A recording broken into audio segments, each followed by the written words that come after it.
Hello, yes Jiva here. Jiva sir, ನಾನು ನೆನ್ನೆ meet ಮಾಡಿದ್ನಲ್ಲ. ಯಾರು ಸರ್? ದಿನ ತುಂಬಾ ಜನ ಮೀಟ್ ಮಾಡ್ತಾರೆ ನನ್ನ. ಸೊ ನೀವ್ ಯಾರು ಹೇಳಿ?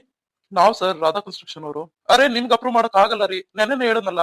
ನಿಮ್ಗೆ ಅಪ್ರೂವಲ್ ಎಲ್ಲ ಕೊಡಕ್ ಆಗಲ್ಲ, ಜಾಗ ಬೇರೆ ಸರಿ ಇಲ್ಲ. ಹೆಂಗ್ ಅಪ್ರೂವಲ್ ಕೇಳ್ತೀರಾ ನೀವು? ಸರ್ ನೋಡಿ ಸರ್, ಸ್ವಲ್ಪ ಪ್ಲೀಸ್. ನೀವೇನು ದುಡ್ನಾಸೆಗೆ ಕಟ್ಟಿಸ್ಬಿಡ್ತೀರಿ, ಬಿಲ್ಡಿಂಗ್ ಮೇಲೆ ಬಿಲ್ಡಿಂಗ್ ಕಟ್ಟಿಸ್ತೀರಾ, ಆಮೇಲೆ ಅಲ್ಲಿ ಉಳ್ಕೊಳೋ ಜನಕ್ಕೆ ತಾನೇ ತೊಂದರೆ ಆಗೋದು. ಸೊ ಪ್ಲೀಸ್ ಸರ್, ಸುಮ್ನೆ ಬಲವಂತ ಮಾಡ್ಬೇಡಿ. ಸರಿ ಸರ್, ಆಯ್ತು, ಮತ್ತೆ ನಾಳೆ ಸಿಗ್ತೀನಿ. ಸಿಗೋದೇನ್ ಬೇಡ sir, please.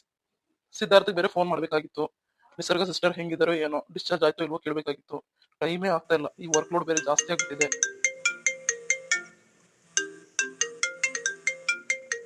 Hello, Jiva here. Hello, hello ಯಾರು? ಹಲೋ ಮಾತಾಡಿ. ಹಲೋ, ಹಲೋ, ಹಲೋ ಯಾರ್ರೀ? My god. ಹಲೋ ಯಾರ್ರೀ ಹಿಂಗ ಆಡಾಡ್ತಾ ಇದ್ದೀರಾ? ಹಲೋ,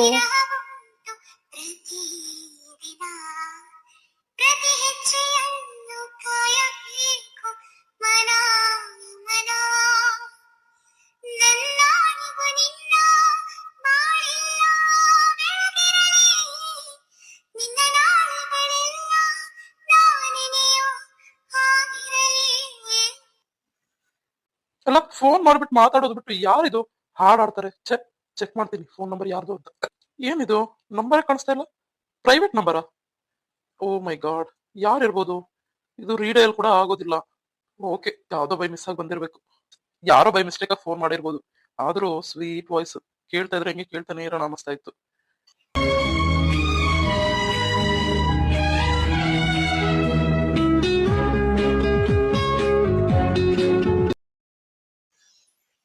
ಅಮ್ಮ, ನಿಸರ್ಗ ಟ್ಯಾಬ್ಲೆಟ್ಸ್ ಎಲ್ಲ ತಗೊಂಡ್ಲಾ? ಹೂನಪ್ಪ, ಊಟ ಮಾಡಿ ಎಲ್ಲ ತಗೊಂಡಿದ್ದಾಳೆ. ಮಲಗಿರ್ಬೇಕು ರೂಮಲ್ಲಿ. ಅಲ್ಲ, ಯಾಕೆ ಇವತ್ತು ಬೇಗ ಬಂದಿದ್ಯಾ? ಹೂನಮ್ಮ, ಬೇಗ ಬಂದೆ. ಯಾಕೋ ಕಾಲೇಜಲ್ಲಿ ಇರಕ್ಕಾಗ್ಲಿಲ್ಲ, ಬಂದ್ಬಿಟ್ಟೆ. ಸರಿನಪ್ಪ, ಆಯ್ತು, ಹೋಗು, ಫ್ರೆಶ್ ಆಗಿ ಬರೋ. ಕಾಫಿ ಮಾಡ್ಕೊಡ್ತೀನಿ, ಕುಡಿವಂತೆ. ಸರಿ ಅಮ್ಮ, ಆಯ್ತು. ನಿಸರ್ಗ ಹೇಗಿದೆಯಾ ಈಗ? ಟ್ಯಾಬ್ಲೆಟ್ಸ್ ಎಲ್ಲ ತಗೊಂಡಾ? ಹಾ ಸಿದ್ಧಾರ್ಥ್ ಸರ್, ತಗೊಂಡೆ. ಯಾಕೋ ಒಂಥರ ಆಯಾಸ, ಸುಸ್ತು. ತುಂಬಾನೇ ರೆಸ್ಟ್ ಬೇಕು ನಿನ್ಗೆ, ಅದಕ್ಕೆ ಇನ್ನ ಒಂದ್ ವಾರ ಕಾಲೇಜ್ಗೆ ಬರ್ಲೇಬೇಡ. ಓಕೆ? ಯಾಕೆ ಇಷ್ಟು ಬೇಗ ಬಂದಿದ್ದೀರಾ ಇವತ್ತು? ಬನ್ನಿ ಕುತ್ಕೊಳ್ಳಿ. ಬೆಳಗ್ಗೆ ಎಬ್ಬರಿಸ್ದಂಗೆ ಹೋಗಿದ್ದೀರಲ್ರಿ ಕಾಲೇಜ್ಗೆ. ಎಬ್ಬರಿಸಿದ್ರೆ ಏನಾದ್ರು ಸಹಾಯ ಮಾಡ್ತಿದ್ನಲ್ಲ ನಿಮ್ಗೆ. ಏನು, ನೀನು ನನಗ್ ಸಹಾಯ ಮಾಡ್ತಿದ್ದ? ಏನ್ ಪರವಾಗಿಲ್ಲ, ಆರಾಮಾಗಿ ರೆಸ್ಟ್ ಮಾಡು. ಬೇಜಾರಾಗ್ತಿದೆ. ಕಾಲೇಜ್ಗಾದ್ರೂ ಬರ್ತೀನಿ ನಾಳೆಯಿಂದ. ಏನ್ ಬೇಡ ನಿಸರ್ಗ, ಆರಾಮಾಗಿ ಮನೇಲೆ ರೆಸ್ಟ್ ಮಾಡು. ಓದ್ಕೊಳೋದಿದ್ರೆ ಮನೇಲೆ ಓದ್ಕೋ. ಏನಾದ್ರೂ ಡೌಟ್ಸ್ ಇದ್ರೆ ಕೇಳು, ನಾನು ಕ್ಲಿಯರ್ ಮಾಡ್ತೀನಿ. ಓಕೆನಾ? ಸಿದ್ಧಾರ್ಥ್ ಸರ್, ಅದು ಕಾಲೇಜಲ್ಲಿ ನಮ್ ಬಗ್ಗೆ. ಅದ್ರ ಬಗ್ಗೆ ಎಲ್ಲ ನೀನ್ ತಲೆ ಕೆಡಿಸ್ಕೋಬೇಡ ನಿಸರ್ಗ, ನಾನು ಅದೆಲ್ಲ ಮ್ಯಾನೇಜ್ ಮಾಡ್ಕೋತೀನಿ ಬಿಡು. ಆದ್ರೆ ನೀನ್ ಸ್ವಲ್ಪ ಕೇರ್ಫುಲ್ ಆಗಿರು. ಓಕೆ? ಸಿದ್ಧಾರ್ಥ್ ಸರ್, ನಿಜವಾಗ್ಲೂ ನೀವು ನನ್ನ ಕ್ಷಮಿಸಿದೀರಾ? ಯಾಕೋ ತುಂಬಾ ಬೇಜಾರಾಗ್ತಿದೆ ಸರ್. ನಿಮ್ಗೆ ತುಂಬಾ ನೋಯಿಸ್ಬಿಟ್ಟೆ ಅನಿಸ್ತಿದೆ. ದೇವ್ರಾಣೆಗೂ ಗೊತ್ತಿರ್ಲಿಲ್ಲ ನೀವು ಅಷ್ಟೆಲ್ಲ ನೊಂದ್ಕೊಂತೀರಾ ಅಂತ. ಇವಾಗ ಅನಿಸ್ತಾ ಇದೆ ನಾನು ದೊಡ್ಡ ತಪ್ಪು ಮಾಡಿದೆ ಅಂತ.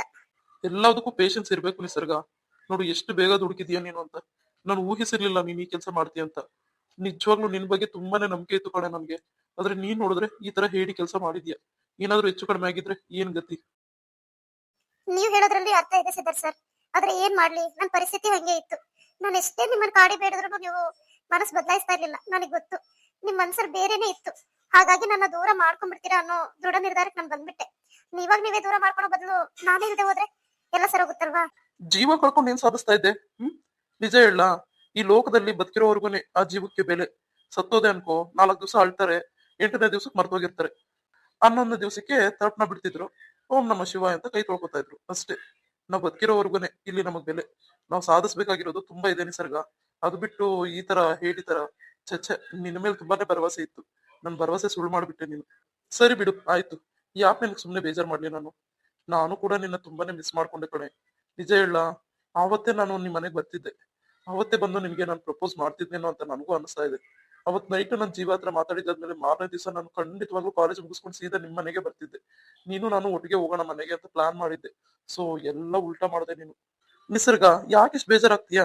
ಮೊದ್ಲಿನ ತರಾನೇ ಖುಷಿ ಖುಷಿಯಾಗಿರ್ಬೋದಲ್ವಾ? ಮೊದ್ಲು ಎಷ್ಟೆಲ್ಲ ಜಗಳ ಮಾಡ್ತಿದ್ದೆ, ಎಷ್ಟೆಲ್ಲ ಮಾತಾಡ್ತಿದ್ದೆ. ಯಾಕೆ ಹಿಂಗಾಗೋಗಿದ್ಯಾ? ತುಂಬಾ ಸಪ್ಪು ಕಾಣಿಸ್ತಿದ್ಯಾ ಕಣೆ. ಬೇಜಾರಾಗುತ್ತೆ ನಿನ್ನ ಹಿಂಗ್ ನೋಡೋದಕ್ಕೆ. ಈ ತರ ಇರ್ಬೇಡ ನೀನು. ನೋಡು, ಹಾಸ್ಪಿಟಲ್ ಅಲ್ಲಿ ಮಾವ ನಿನ್ನ ಕರ್ಕೊಂಡು ಹೋಗ್ತೀನಿ, ನಿಮ್ ಮನೆಗ್ ಕಳ್ಸಲ್ಲ ಅಂತ ಯಾವಾಗ ನನ್ನ ಜೊತೆ ವಾದ ಮಾಡಿದ್ರು ಅವಾಗ ಹೇಳಿದ್ದೆ ಅವ್ರಿಗೆ, ನಿಸರ್ಗ ಬಂದ್ರೆ ಕರ್ಕೊಂಡು ಹೋಗ್ರಿ ಅಂತ. ನನಗ್ ಗೊತ್ತಿತ್ತು ನಿಸರ್ಗ ನೀನ್ ಹೋಗಲ್ಲ, ನೀನ್ ಇಲ್ಲಿಗೆ ಬರ್ತೀಯಾ ಅಂತ. ಥ್ಯಾಂಕ್ ಯು ನಿಸರ್ಗ, ನನ್ನ ನಂಬಿಕೆನ ಸುಳ್ಳು ಮಾಡಿಲ್ಲ ಈ ವಿಚಾರದಲ್ಲಿ. ನಾನು ಅಲ್ಲಿಗೆ ಹೆಂಗ್ರಿ ಹೋಗ್ತೀನಿ? ನಿಮಗೋಸ್ಕರನೇ ಆ ನಿರ್ಧಾರ ತಗೊಂಡಿರೋಳು ನಾನು. ನಿಮ್ಮನ್ನ ಬಿಟ್ಟು ಅಲ್ಲೋಗಿ ನಾನು ಯಾಕಿರ್ಬೇಕು? ಅದಕ್ಕೆ ನಾನು ಬರಲ್ಲ ಅಂತ ಹೇಳ್ಬಿಟ್ಟೆ ಅಪ್ಪನ ಹತ್ರ. ಸೋ ಕ್ಯೂಟ್ ನಿಸರ್ಗ. ನಿಜವಾಗ್ಲು ಕೆಲವೊಂದ್ಸಲ ನಾನು ಏನ್ ಅನ್ಕೋತೀನೋ ಅದನ್ನ 100% ನೀನ್ ಮಾಡೇ ಮಾಡ್ತೀಯ. ನನ್ ಗೆಸ್ ನನ್ ಪ್ರಿಡಿಕ್ಷನ್ ಕರೆಕ್ಟ್ ಆಗಿರುತ್ತೆ ನಿನ್ ವಿಚಾರದಲ್ಲಿ. ಕೆಲವೊಂದ್ಸಲ ಅಷ್ಟೇ. ಆದ್ರೆ ಮಾತ್ರ ಈ ತರ ಕೆಟ್ಟ ನಿರ್ಧಾರ ತಗೊಂತೀಯ ಅಂತ ನಾನು ಯಾವತ್ತೂ ಊಹೆ ಕೂಡ ಮಾಡಿರ್ಲಿಲ್ಲ ಬಿಡು. Really I miss you sir. ನಿಜವಾಗ್ಲು ಎಷ್ಟು ಮಿಸ್ ಮಾಡ್ಕೊಂಡೆ ಗೊತ್ತಾ ನಾನು. ನೀವು ನನ್ನ ದೂರ ಮಾಡ್ಕೊಂಡ್ಬಿಡ್ತೀರ ಅನ್ನೋ ಒಂದು ವಿಚಾರಕ್ಕೆ ಹಿಂಗ್ ಮಾಡ್ಕೊಂಡೆ. ನನ್ನ ಕ್ಷಮಿಸ್ಬಿಡಿ. ಇನ್ ಜೀವನದಲ್ಲಿ ಈ ತರ ಕೆಲಸ ಮಾಡೋದಿಲ್ಲ. ಸಾರಿ ನಿಸರ್ಗ. ನಾನು ಕೂಡ ನಿನಗೆ ತುಂಬಾ ನೋವು ಕೊಟ್ಟಿದ್ದೀನಿ. ತುಂಬಾ ಸಲ ಬೈದಿದ್ದೀನಿ, ಇಲ್ಲ ಅಂತಲ್ಲ. ಯಾವ್ದೋ ಭ್ರಮೆಯಿಂದ ಬಿದ್ದು ನಾನು ಹಂಗೆಲ್ಲ ಮಾಡ್ಬಿಟ್ಟೆ. ಆದ್ರೆ ಇಷ್ಟೆಲ್ಲ ದೊಡ್ಡ ರದ್ದಾಟ ಆಗುತ್ತೆ ಅಂತ ಗೊತ್ತಿರ್ಲಿಲ್ಲ ಕಣೆ. ರಿಯಲಿ ಐ ಆಮ್ ಸಾರಿ ಕಣೆ. ನಾ ಪ್ರೀತಿಯ ಸಾಗರದಲ್ಲಿ ಮೂಗಿಯಾಗಿದ್ದೇನೆ, ನಿನ್ನ ಮೌನದಿಂದ ನನ್ನನ್ನೇ ಕಳೆದುಕೊಂಡಿದ್ದೇನೆ. ನಿನ್ನ ಕನಸುಗಳು ನನ್ವೇ ಆಗಿದೆ, ನನ್ನ ಕನಸುಗಳು. ಈ ಪ್ರೀತಿಯೇ ನನ್ನ ಶಾಪ ಆಗಿದೆ, ಈ ಪ್ರೀತಿಯೇ ನನ್ನ ಶಾಪ. ನಿನ್ನ ಪ್ರೀತಿಯೇ ನನ್ನ ಪ್ರಾಣ, ನಿನ್ನ ಪ್ರೀತಿಯೇ ನನ್ನ ಪ್ರಾಣ. ಮತ್ತೆ ಸಂಜೆ ಅಡಿಗೆ ಏನ್ ಮಾಡ್ಲಿ? ಏನೋ ಒಂದ್ ಮಾಡೋಗಮ್ಮ ಜನ್ಯ. ನಿಂಗೆ ಏನ್ ಅನ್ಸುತ್ತೋ ಅದ್ ಮಾಡು. ಸರಿ ಅತ್ತೆ, ಆಯ್ತು. ನಿಸರ್ಗನು ಒಂದ್ ಮಾತು ಕೇಳ್ತೀನಿ. ಅವಳಿಗೆ ಏನಾರ ತಿನ್ಬೇಕು ಅನಿಸ್ತಾ ಇದ್ರೆ ಅದನ್ನು ಮಾಡ್ಕೊಡ್ತೀನಿ. ಜನ್ಯ ಒಂದ್ ನಿಮಿಷ ನಿಂತ್ಕೋ. ಯಾಕತ್ತೆ ಏನಾಯ್ತು? ಇವಾಗೇನ್ ಬೇಡ, ಆಮೇಲೆ ಕೇಳಿದಂತೆ ಬಿಡು. ಯಾಕತ್ತೆ? ಯಾಕೆ ಇವಾಗ ಬೇಡ? ಇವಾಗ ಕೇಳಿದ್ರೆ ತಾನೇ ಏನ್ ಮಾಡೋದು ಅಂತ ಗೊತ್ತಾಗೋದು. ಮತ್ತೆ ಟೈಮ್ ಆಗುತ್ತತ್ತೆ. ಅಯ್ಯೋ, ನಾನು ಹೇಳೋದು ಅರ್ಥ ಮಾಡ್ಕೊಮ್ಮ. ಸಿದ್ಧಾರ್ಥ ಬಂದಿದ್ದಾನೆ. ಹೌದಾ? ಸರಿ ಅತ್ತೆ. ಅಮ್ಮ, ಆರ್ಯ, ಆರ್ಯ, ಏನ್ ನಿನ್ ಕತೆ? ಅಲ್ಲ, ಮನೇನೆ ಸೇರಲ್ಲ ಅಂತೀಯಲ್ಲೋ. ಎಲ್ಲಿ ಹೋಗ್ತಾ ಇದ್ಯಾ? ಏನ್ ಮಾಡ್ತಾ ಇದ್ಯಾ? ಅಮ್ಮ, ನಾನು ಏನೋ ಕೆಲ್ಸದ ಮೇಲೆ 2 ದಿವಸ ಹೊರಗಡೆ ಹೋಗಿದ್ದೆ. ಸರಿನಪ್ಪ, ಆಯ್ತು, ಹೋಗು. ಬೇಡ ಅಂದವ್ರು ಯಾರು? ಆದ್ರೆ ಒಂದ್ ಮಾತು ಮನೆಯವ್ರು ತಿಳಿಸ್ ಹೋಗಪ್ಪ. ಈ ತರ ಹೊರಟೋದ್ರೆ ಏನಂತ ಅನ್ಕೋಬೇಕು? ಎಲ್ಲಿ ಅಂತ ಹುಡುಕ್ಬೇಕು ನಾವು? ಹೇಳು. ನಿನ್ಗೂ ಒಬ್ಳು ಹೆಂಡ್ತಿದ್ದಾಳೆ. ಜವಾಬ್ದಾರಿ ಅನ್ನೋದು ಬೇಡವೇನೋ ನಿನ್ಗೆ? ಯಾಕಮ್ಮ ಇಷ್ಟ ಅಪ್ಸೆಟ್ ಆಗ್ತೀಯಾ? ಅದ್ರಲ್ಲಿ ಏನಿದೆ ಬಿಡು. ರೀ, ಅಲ್ಲ ರೀ, ಇಲ್ರಿ ಹೋದ್ರಿ. ಹೇಳೋದು ಕೇಳೋದು ಬೇಡವಾ?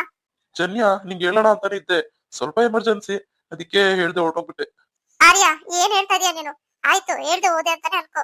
ಫೋನ್ ಮಾಡೋದಕ್ಕೇನು? ಫೋನ್ ಇರ್ಲಿಲ್ವಾ? ನಾವ್ ಫೋನ್ ಮಾಡಿದ್ರೆ ಫೋನ್ ಪಿಕ್ ಮಾಡಲ್ಲ ಅಂತೀಯ? ಯಾಕೆ? ಅಮ್ಮ, ಒಂಚೂರು ಬಿಸಿ ಇದ್ದೆ ಬಿಡಮ್ಮ. ಯಾಕೆ ಇಷ್ಟು ಕ್ಲಾಸ್ ತಗೋತೀಯಾ? ಮನೇಲಿ ಏನಾದ್ರೂ ತಲೆ ಕಟ್ಸ್ಕೊಳಲ್ಲ ಅಲ್ವಾ ನೀನು? ಅತ್ತೆ, ಹೋಗ್ಲಿ ಬಿಡಿ. ಈಗ ಬಂದಿದ್ದಾರೆ, ಆಮೇಲೆ ಮಾತಾಡೋಣ. ಜನ್ಯ, ಸ್ಪೆಷಲ್ ಆಗಿ ಕಾಫಿ ಮಾಡ್ಕೊಂಡ್ ಬಾ. ಸರಿ ರೀ, ನೀವು ನಡೀರಿ, ಬರ್ತೀನಿ. ಜನ್ಯ, ನಿನ್ನಿಂದಾನೇ ಅವ್ನು ಈ ತರ ಆಗಿರೋದು.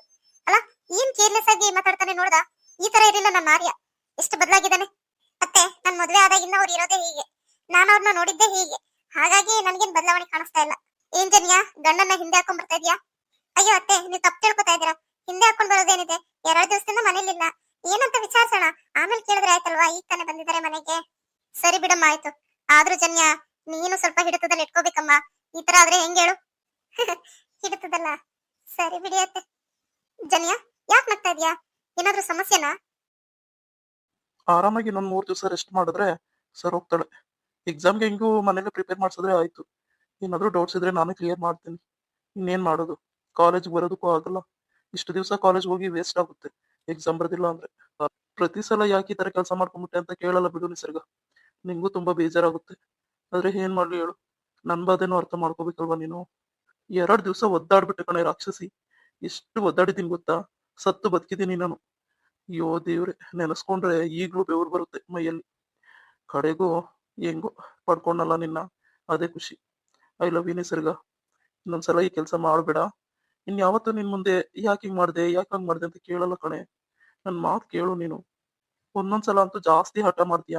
ಅದಕ್ಕೆ ನನಗೆ ಬೇಜಾರಾಗೋದು. ಹೇಳಿದ ಮಾತು ಕೇಳು. ಇನ್ನೂ 1.5 ವರ್ಷ ನಿನ್ ಕಾಲೇಜಿಗೆ ಬರ್ತೀಯ. ಅದುವರೆಗೂ ನಾನು ಹೆಂಗಪ್ಪ ಸಹಿಸ್ಕೊಳೋದು? ನೀನಂತೂ ಸುಮ್ಮನೆ ಇರಲ್ಲ. ಏನಾದ್ರೂ ಒಂದು ಟಾಂಟ್ ಕೊಡ್ತಾನೆ ಇರ್ತೀಯ. ನೀನು ನನ್ನ ಸ್ಟೂಡೆಂಟ್ ಅಲ್ದಿದ್ರೆ ಕಾಲೇಜಲ್ಲಿ ಗರ್ವವಾಗಿ ನೀನೇ ನನ್ನ ಮಿಸ್ಸಸ್ ಅಂತ ಹೇಳ್ಕೊಂಡು ಪರಿಚಯ ಮಾಡಿಸ್ತಿದ್ದೆ ಕಣೆ. ಆದ್ರೆ ಏನ್ ಮಾಡೋದು? ನಾನು ನೀನು ಒಂದೇ ಕಾಲೇಜ್ ಆಗಿರೋದ್ರಿಂದ ಅದು ಹೇಳ್ಕೊಳೋದಷ್ಟು ಒಳ್ಳೇದಲ್ಲ ಅಂತ ನನಗೆ ಅನಿಸ್ತಿದೆ. ಯಾಕಂದ್ರೆ ಕೆಲವೊಂದ್ ಟೈಮಲ್ಲಿ ನಿನಗೆ ಫೇವರ್ ಆಗಿ ನಾನು ಏನಾದ್ರೂ ಮಾತಾಡ್ದೆ ಅನ್ಕೋ, ನೋಡು ಸಿದ್ಧಾರ್ಥ ಅವ್ರ ಮಿಸ್ಸಸ್ ಫೇವರ್ ಮಾತಾಡ್ತಾನೆ ಅಂತ ಅನ್ಕೋತಾರೆ. ಇನ್ನೂ ತುಂಬಾ ವಿಚಾರ ಇದೆ ಬಿಡು. ಹಾಗಾಗಿ ಇಗ್ನೋರ್ ಮಾಡ್ತಾ ಇದ್ದೀನಿ ಅಷ್ಟೇ ಕಣೆ. ಆಯ್ತು, ಇನ್ನು 1.5 ವರ್ಷ ಅಲ್ವಾ? ಅದಾದ್ಮೇಲೆ ಎಲ್ಲರಿಗೂ ಇಂಟ್ರೊಡ್ಯೂಸ್ ಮಾಡಿಸ್ತೀನಿ ನೀನೇ ನನ್ನ ಹೆಂಡತಿ ಅಂತ. ಓಕೆ?